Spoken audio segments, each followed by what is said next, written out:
창세기 12장 10절에서 20절, 제가 10절, 여러분들 11절 교독하시고 마지막 절 합독하도록 하겠습니다. 그 땅에 기근이 들었으므로 아브라함이 애굽에 거류하려고 그리로 내려갔으니 이는 그 땅에 기근이 심하였음이라. 그가 애굽에 가까이 이르렀을 때 그의 아내 사라에게 말하되 내가 알기에 그대는 아리따운 여인이라. 애굽 사람이 그대를 볼 때 이르기를 이는 그의 아내라 하여 나는 죽이고 그대는 살리리니 원하건대 그대는 나의 누이라. 그러면 내가 그대로 말미암아 눈쳤고 내 목숨이 이대로 말미암아 보지나 하리라. 아브라함이 애굽에 이르렀을 때 애굽 사람들이 그 여인이 심히 아리따움을 보았고 바로의 고관들도 그를 보고 바로 궁에서 칭찬함으로 그 여인을 바로의 궁으로 이끌어들이자. 이에 바로가 그로 말미암아 아브라함을 후대함으로 아브라함이 양과 소와 노비와 암수나기와 낙타를 얻었더라. 여호와께서 아브라함의 아내 사라의 일로 바로와 그 집에 큰 재앙을 내리신지라. 바로가 아브라함을 불러 이르되 내가 어찌하여 나에게 이렇게 행하였느냐? 내가 어찌하여 그를 내 아내라 내게 말하지 아니하였느냐?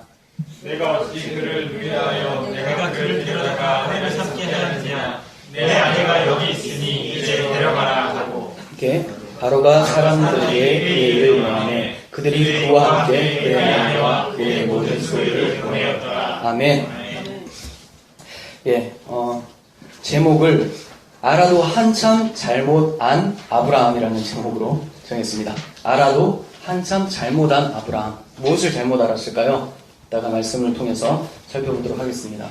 제가 요즘에 원래는 강해 설교를 하잖아요. 한 절 한 절 강해 설교를 계속 했는데 한 몇 주간은 조금 바꿨어요. 그래서 그냥 개념 정리 그리고 본문의 핵심 메시지를 가지고 제가 이제 좀 풀어서 많이 설명을 하고 있으니까 좀 다소 어색하더라도 좀 적응하시고 또다시 강해 설교 반복할 수 있거든요. 그렇게 적용 위주로 또 우리 사고 위주로 좀 말씀을 전하도록 하겠습니다. 사람들은 일을 하거나 무엇인가를 진행할 때 그 일이 자신한테 이득이 될 때 진행을 해요. 득이 없으면 움직이지를 않습니다. 상사 눈치를 보면서도 직장에 계속 나가는 이유가 뭐냐? 그것을 감수해서라도 얻어낼 것이 있기 때문에 그래요. 월급, 연봉이죠. 사업도 마찬가지예요. 고객 눈치를 보면서 굳이 그 굳은 일을 왜 하느냐? 얻어낼 것이 있기 때문이죠. 자신에게 가져다주는 이익이 있기 때문이에요. 그런데 많은 사람들이 교회에 나올 때도 이러한 사고를 가지고 나옵니다. 교회에서 뭔가를 채워가려고 기대하기 때문에 봉사도 하고 헌금도 내고 기도도 합니다. 잠자는 시간을 희생하면서까지 새벽 기도에 나와서 기도를 하고 들어가죠. 왜요? 무언가를 얻어내기 위해서. 근데 모두가 그렇다는 게 아니라 잘못된 신앙을 하는 사람들을 제가 예를 든 거예요. 근데 그런 사람들이 굉장히 많다는 거죠. 하지만 이런 사람들 말고도 우리 자신을 한번 돌아보면 대놓고 이런 마음을 안 갖더라도 우리 마음 상태를 구석구석 살펴보면 이러한 마음들이 구석구석에 숨어 있다는 것을 발견하게 된다는 거죠. 교회에서 무언가를 얻어가야 되겠다는 것. 그런데 하나님은 무언가를 주시는 것에 관심을 쏟지 않으시고 뭔가를 요구하는 데에 초점을 맞추세요. 주는 게 아니라 요구한다는 거죠. 이상하지 않아요? 하나님은 모든 것의 창조주 하나님이신데 우리에게 뭐가 부족하다고 요구를 하실까? 이런 생각을 하게 됩니다. 하나님이 요구하시는 것은 하나입니다. 하나. 바로 새 사람이에요. 새 사람. 옛것은 지나갔으니 보라 새 것이 되었도다 라고 했던 그 새 사람의 삶을 요구하시는 거예요. 그럼 새 사람으로 산다는 말이 도대체 무슨 말일까요? 새 사람으로 산다는 말. 그것을 알려면 먼저 옛 사람을 알아야 되겠죠? 새 사람은 전혀 경험 못한 사람이 있을 수가 있어요. 근데 옛 사람은 누구나 다 경험을 해봤기 때문에 옛 사람부터 짚고 넘어가는 게 좋을 것 같아요. 옛 사람은 누구 중심으로 살까요? 자, 그렇죠. 자기 중심. 교회에 나오는 사람이든 안 나오는 사람이든 모든 사람들은 다 자기 중심으로 생각하고 사고해요. 그런데 새 사람은 옛 사람의 반대잖아요. 새 사람이라면 그럼 누구 중심으로 살게 된 사람을 말할까요? 하나님 중심, 예수님 중심으로 살게 되는 사람이죠. 그러니까 새 사람으로 산다라는 것은 예전에 내가 중심이었던 삶을 청산하고 이제 하나님이 나의 중심이 되어서 살아갈 수 있도록 날마다 하나님 앞에서 자기를 부인하는 사람들, 옛사람을 죽이는 사람들이 새 사람으로 사는 사람들이에요. 그래서 네 글자로 자기 부인, 자기 부인의 삶이라는 거예요. 자, 새 사람이 어떤 삶이라고요? 자기 부인의 삶. 이러한 하나님의 요구는 옛사람 입장에서, 거듭나지 못한 사람 입장에서는 굉장히 기분 나쁜 요구입니다. 사람들이 교회 나올 때는 하나님의 위로를 받기 위해서 나와요. 일주일 동안 살면서 자기가 나름대로 최선을 다해 살았고 열심히 하나님의 뜻대로, 그리고 몸과 하나님의 영광을 위해서 산다고 했는데 주변의 환경들이 굉장히 나를 괴롭히는 거예요. 그러니까 어떻게 하든 하나님 앞에 나와서 하나님, 이 주변의 환경들을 좀 정리해 주세요. 그렇게 내가 하나님의 영광을 위해서 살기가 참 어렵습니다. 하나님, 주변의 것들, 나를 괴롭히는 사람을 바꿔주시든지 골치 아픈 상황들을 좀 정리해 주시든지 하나님 이렇게 좀 도와주세요. 이것을 얻으려고 많이 나온다는 거예요. 그런데 참 답답한 것은, 옛사람 입장에서 답답한 것은 하나님 앞에 이것 때문에 나왔는데 하나님은 오히려 잘못된 환경을 꾸짖어 주시지는 않고 계속해서 나만 물고 늘어지시는 거예요. 네가 바꿔라, 네가 바꿔라. 주변의 것을 안 바꿔주시고 나만 바꾸래요. 그러니까 얼마나 화가 납니까? 그래서 바꾸는 것으로 끝나는 것이 아니라 바꾸려면 뭘 해야 됩니까? 회개를 외쳐요. 너 회개해야 돼. 아니 하나님, 내가 문제가 아니라 주변 환경 때문에 그랬다니까요. 아니야, 네가 바뀌어야 돼. 계속 이렇게 말씀하세요. 왜 사람들이 주변 환경을 바꿔달라고 얘기를 할까요? 내가 변화되는 것은 너무 힘드니까 내 주변을 정리해 줌으로써 좀 안일하고 쉽게 편하게 신앙생활을 할 수 있도록 좀 도와달라는 거예요. 그런데 하나님은 계속 우리들만 물고 늘어져요. 너 왜 그랬어? 너 바뀌어. 계속 누르시죠. 시편 32편을 기억되는데 다윗이 주의 손이 주야로 누르니 자기가 신음 가운데서 나중에 회개하게 되는 고백이 나와요. 주님이 계속 눌러요. 주변의 환경을 변화시키고 싶은데 왜 하나님은 나만 변화시킬까? 그러니까 목사가 회개하고 자기 부인하시길 바랍니다 라고 하는 것과 하나님이 모든 형편을 바꾸어 주실 것입니다. 하나님은 당신을 사랑하니까요. 이런 것과 뭐가 더 듣기 좋겠어요? 후자가 훨씬 좋겠죠. 근데 그 후자는 종교 사기꾼의 달콤한 아첨이라는 말이죠. 왜냐하면 성경은 그것을 요구하지 않고 있기 때문이에요. 그러면 하나님은 무언가를 얻고자 오는 자들에게 왜 새 사람, 자기 부인부터 요구하실까요? 그 이유는 뭔가를 주기 전에 요구하신 이유가 이것이 돼야지 진짜 무엇을 얻어갈 수 있기 때문에 그래요. 자기 부인이 돼야지. 하나님 우리가 원하시는 것을 주시는 분이 아니라 하나님 자신이 주시고 싶은 것만 주세요. 굉장히 고집불통이시죠. 타협이 없으세요. 간혹 은혜가 충만하면 하나님이 주시고자 하는 것과 내가 간구하는 것이 일치가 될 때가 있어요. 그것을 우리는 예수님의 이름으로 기도합니다라는 문구로 마치는 기도 제목이 되는 거죠.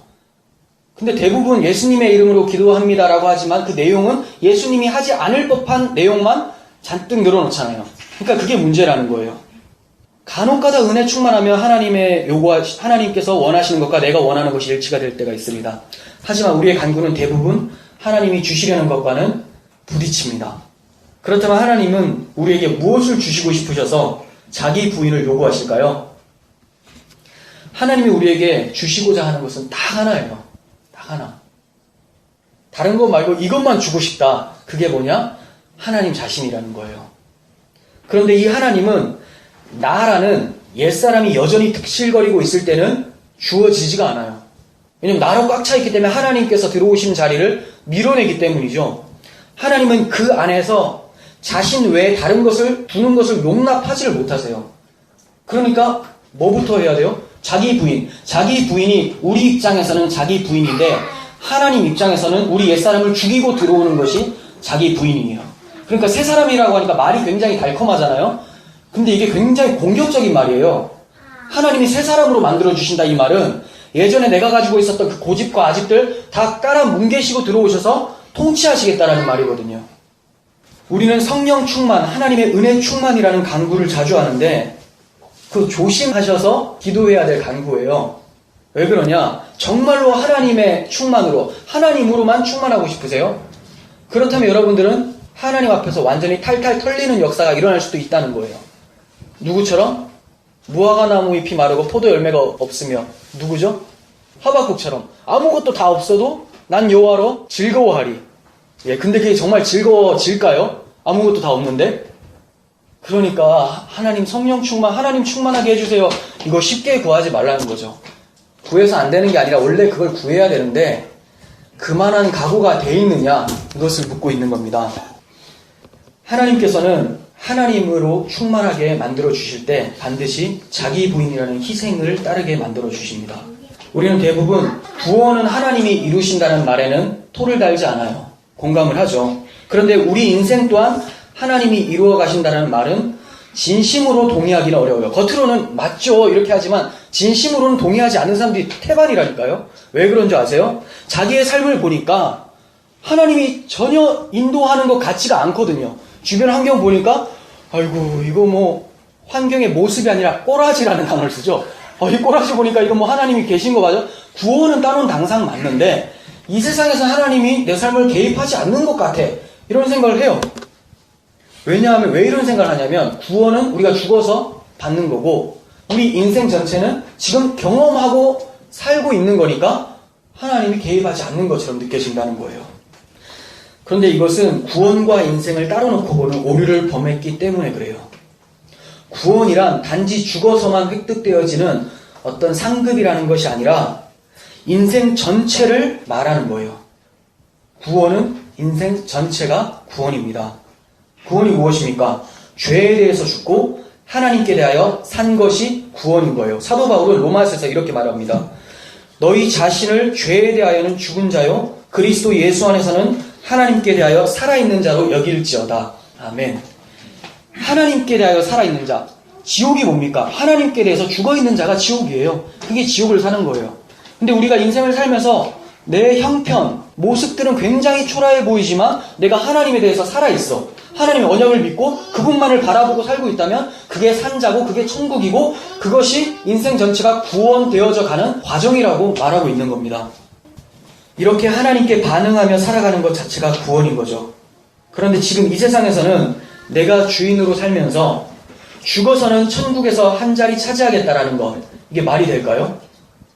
지금 이 세상에서도 하나님이 나의 주님으로 느껴져야지만 천국에서도 하나님이 주님으로 느껴질 텐데 그렇지 않고 이 세상에는 내가 머리로 살아, 내가 주인으로 살다가 천국 가서는 하나님 주인 대접해드리려니까 얼마나 괴로울까요?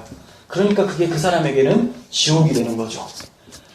지옥에 갈 사람을 천국에 장소만 옮겨놔도 그 사람은 굉장히 괴로워할 거예요. 하나님을 섬기기 싫은데 계속 섬겨야 되니까. 그러니까 빨리 지옥으로 다시 보내달라고 하는 그런 기도가 나올 수도 있겠죠. 상상을 해본 겁니다. 그렇다는 게 아니라 불가능한 거예요. 갈 수가 없죠. 제가 무슨 말씀을 드리고 싶은 거냐면 하나님이 우리 인생 전체를 끌고 가시려고 하실 때, 즉 우리에게 구원을 베푸려고 하실 때 반드시 자기를 부인하고 십자가를 지고 따르도록 만든다는 것을 말씀드리고 싶은 거예요.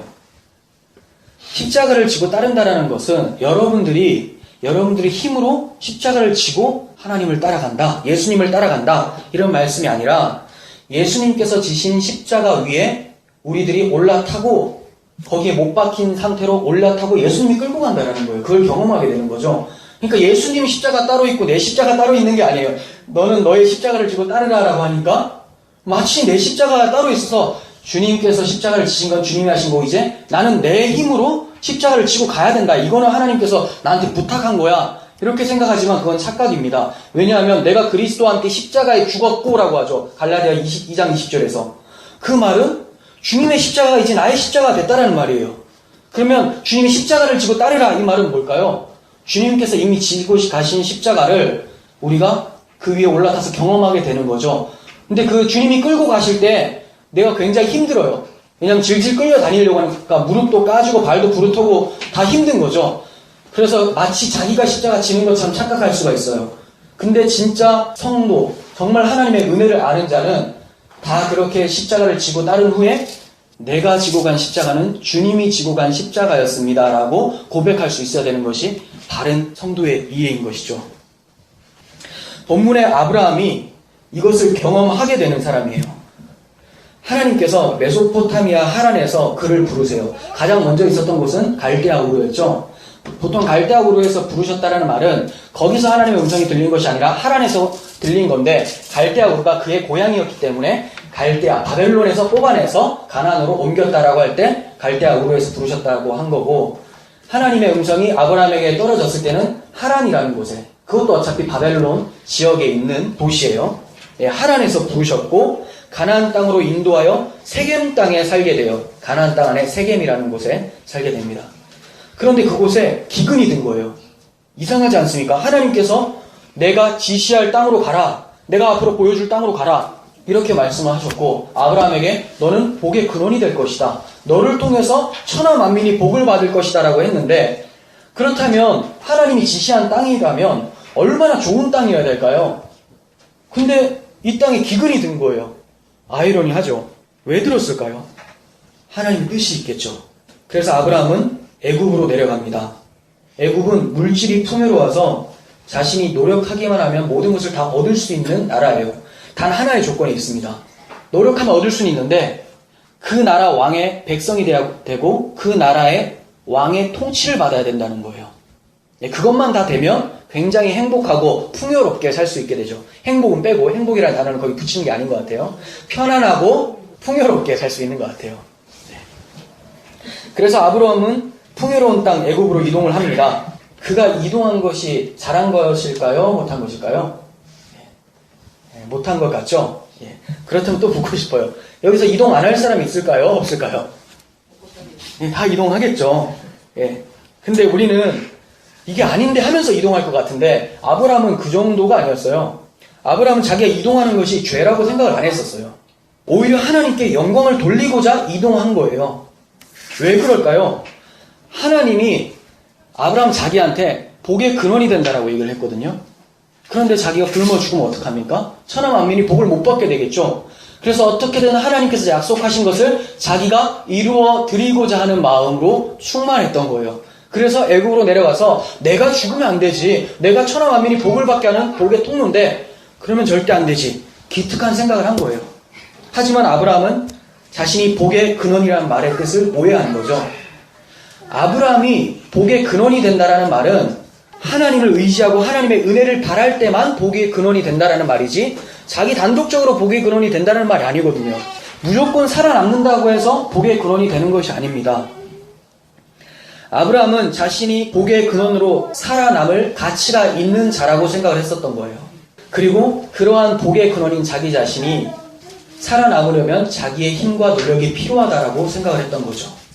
그래서 기근이 들자 자신의 생명을 자신의 힘으로 보존해 보려고 애굽으로 들어갑니다. 그리고 거기서 펼쳐지는 상황도 아브라함 스스로의 힘으로 극복해 보려고 시도를 해요.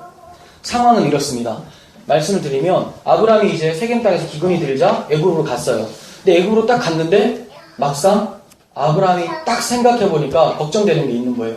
자기 아내 사레가 너무 아름다운 거예요. 자기 눈에만 아름다운 게 아니라 모든 사람 눈에도 아름답게 보일 거라고 생각을 한 거예요. 이때 나이가 몇 살일까요? 아브라함이 하란에서 불리울 때가 75세. 근데 사레는 10살이 작아요. 65세 플러스 알파. 그러면 65세 이상, 보통 70살 정도 됐죠. 아름다워 보일까봐 걱정이 돼가지고, 당신 내 아내라고 한다면 저 사람들이 나를 죽이고 당신을 데려갈 것 같다. 그러니까 내 동생이라고 합시다. 이렇게 얘기를 해요. 사실 이복 동생 맞아요. 여동생이에요. 그래서 그렇게 말을 하죠. 그러니까 바로가 딱 봤는데 진짜 애국 사람들이 눈이 어떻게 된지 모르겠는데 다 이쁘게 봤어요. 아마 이때 생명이 오랫동안 연장이 됐었거든요. 아브라함이 185세에 죽었었고 사레가 127세에 죽었거든요.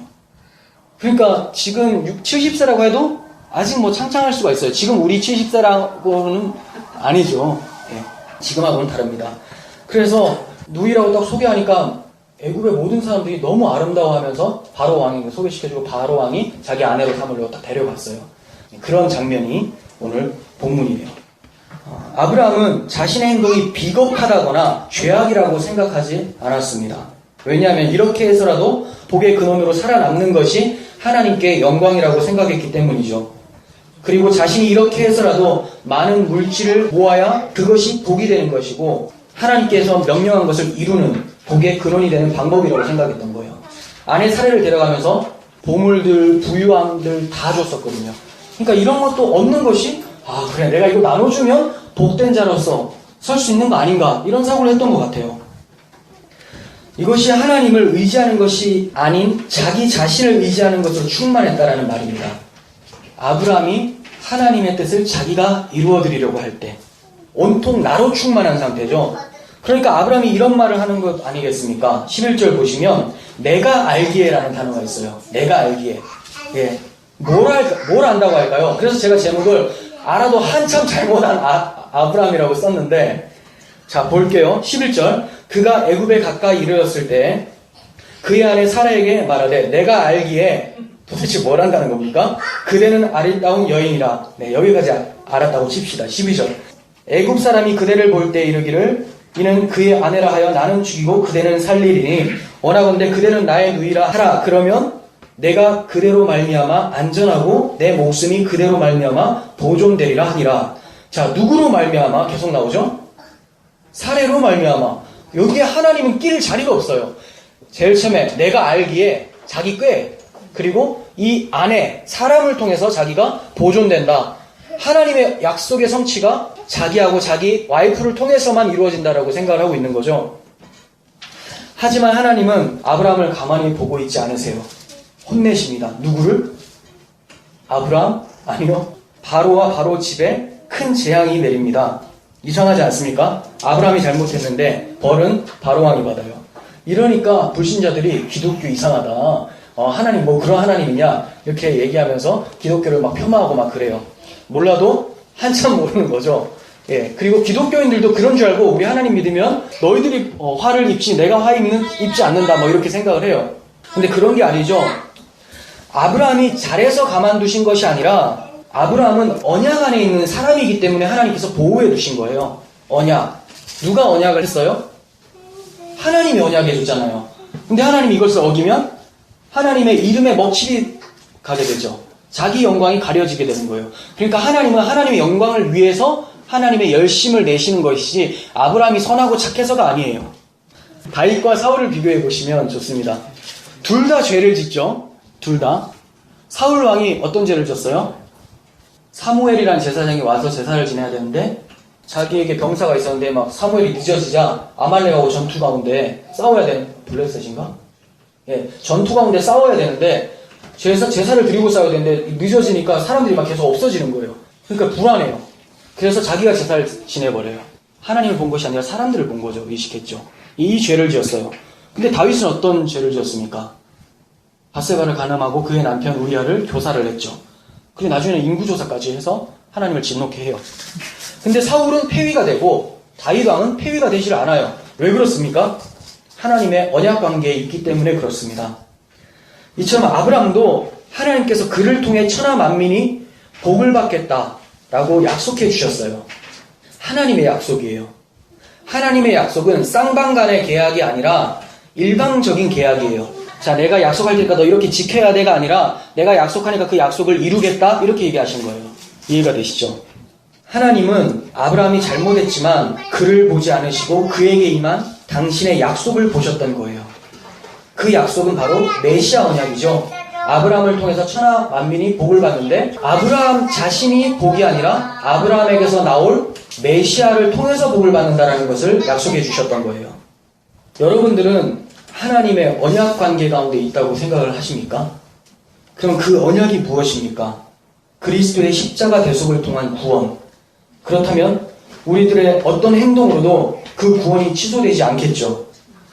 그런데 제가 앞서 분명히 구원은 인생 전체라고 말씀을 드렸어요. 그러니까 구원이 취소되지 않는다는 말은 하나님이 우리의 삶을 온통 끌고 다니시고 절대 놓지 않는다는 말이죠. 우리가 오늘 아침에 눈을 떴습니다. 왜 떴습니까? 하나님이 허락하셨기 때문에 눈을 뜬 거죠. 왜 허락하셨을까요? 아직까지 살려둘 이유가 있으니까. 왜 살려둘 이유가 있을까요? 우리를 통해서 하나님께서 영광을 드러내시기 위함이라는 거예요. 아브라함을 왜 살려두셨습니까? 아브라함을 통해서 무언가를 나타내고자 하신 거죠. 아브라함을 통해서 메시아를 보내시려는 것.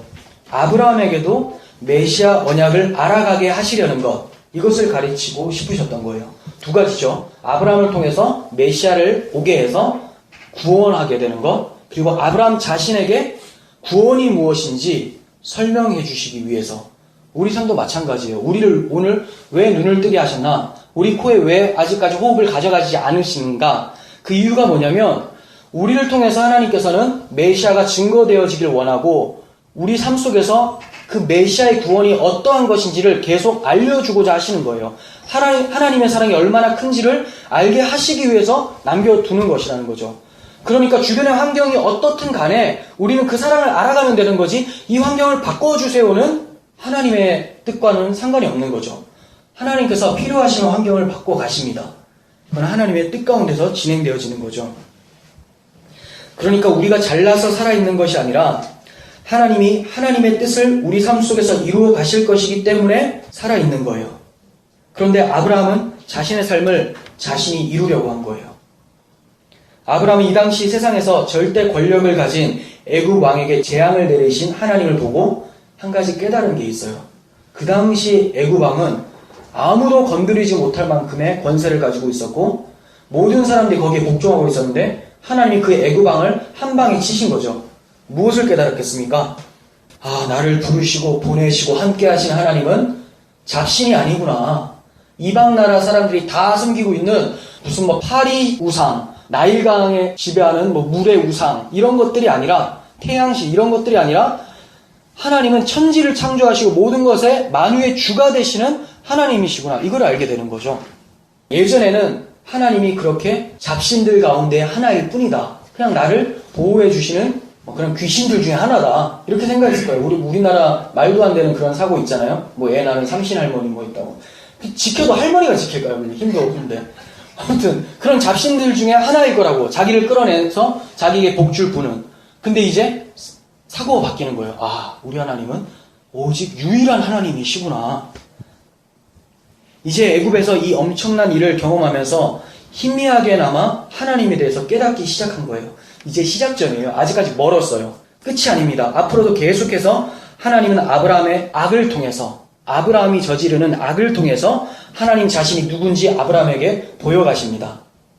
그러다가 그가 하나님이 누군지, 하나님의 언약이 자신의 힘으로 이루어진다는 것이 아니라는 것을 깨달았을 때 그때 시험이 찾아와요. 그 시험이 뭘까요? 모리아산 시험이에요. 독자 이삭을 모리아산 제단에 바쳐라, 이거죠. 아브라함은 그때 바쳐요. 지금은 못 바치겠죠. 왜? 절대 바치면 안 된다가 하나님의 영광이라고 생각하고 있는 상태니까. 왜냐하면 반드시 살려놔야 되니까, 내 힘으로. 근데 이제 알게 된 거예요. 내가 죽여도 하나님은 살리신다. 이걸 알게 된 거죠. 그래서 모리아산에서 이삭을 치려고 할 때 하나님이 멈추라고 하시고 어린 양을 잡아두시죠. 그러면서 그 어린 양을 보고 이삭에게 얘기합니다. 하나님이 친히 준비하셨다. 여호와 이레.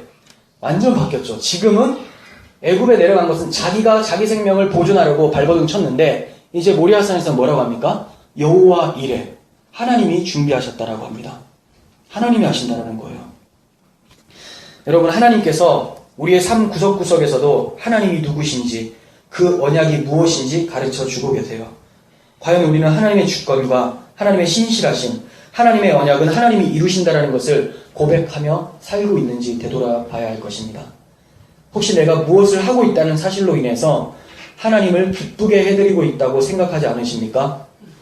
어쩌면 우리 행위가 자신의 아내 사라를 팔아먹고 자신의 생명을 자기가 보존하려고 했었던 아브라함의 행위가 될 수도 있다는 것을 기억하시기 바랍니다. 우리는 우리 행위로 뿌듯함을 느끼는 자들이 아니라 하나님의 신실하신 행위로 감사함을 느끼며 사는 자들이에요. 이런 감사 속에서 우리의 삶을 통해 하나님의 행위가 터져나오게 되는 것이죠. 다시 한번 말씀드리지만 성경은 아무것도 하지 말라라는 말이 아니에요. 오히려 하라예요. 하라. 근데 무엇을 하라고 말합니까? 하나님의 언약이 무엇인지 알고 자기를 부인하며 살라는 것입니다. 하지 말라가 아니라 하라예요. 하나님만 의지하라고 했더니 왜 하지 말라는 소리가 나올까요? 그러면 아무것도 안 해도 된단 말입니까? 하나님을 믿으세요라고 했더니 계속 뭘 하지 말라고 생각을 해요. 왜 그렇게? 저는 하지 말라고 한 적이 없는데. 자기가 뭔가를 안 하면 불안해서 그런 거죠. 그렇게 질문하는 사람이 율법주의적인 사고방식을 가지고 있기 때문에 계속 그 질문이 나오는 거예요. 우리가 해야 될 것은 뭡니까? 하나님을 의지하고 그 복음을 알아가는 것. 그래서 나를 부인하며 사는 것. 이것이 우리가 해야 될 것이고, 사람들이 질문하는, 그러면 아무것도 하지 말라는 말입니까? 그 선한 행동, 이런 것들. 하나님을 의지하고 살아갈 때 그 선한 행동이 나타난다는 것을 우리 삶 속에서 발견하게 될 거라는 거죠. 이게 발견이 안 되면 내 신앙에 문제가 있다는 걸 또 확인하면 되는 거죠. 그러니까 무엇을 하지 말라가 아닙니다. 해야 됩니다. 자기 부인해야 되죠. 하나님으로 충만해야 되죠. 그럴 때 우리의 삶을 하나님이 열매 맺어 가시는 겁니다. 하나님 앞에서 나라는 존재를 높이는 바벨의 습관이 아니라 나는 없고 오직 하나님만 자랑하는 세 사람의 습관이 우리 삶을 이끌어가기를 간절히 소원합니다. 기도하겠습니다.